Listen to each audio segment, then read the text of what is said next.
Nangyari na ba sa'yo yung moment na yung mga kamag-anak mo kapag hindi ka mapakinabangan at ang sinasabi agad, mayabang ka na, madamot ka na. Meron ding ilang kamag-anak na gustong bumagsak ka, gusto ibaba ka. Real talk lang naman, di ba?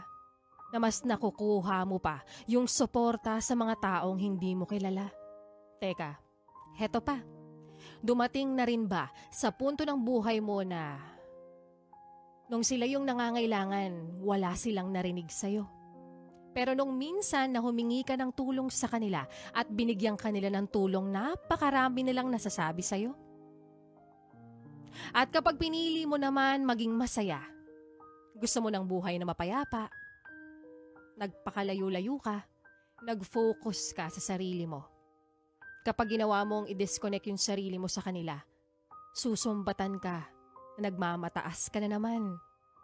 Hindi ka na malapitan. Dahil ba ayaw nila na masaya ka? Yung mga matatanda na hindi ka pwedeng magpaliwanag sa kanila dahil kapag nagpaliwanag ka, sasabihing bastos ka? Dahil hindi pwede yun. Dahil bata ka, mas matanda sila, dapat sila ang tama.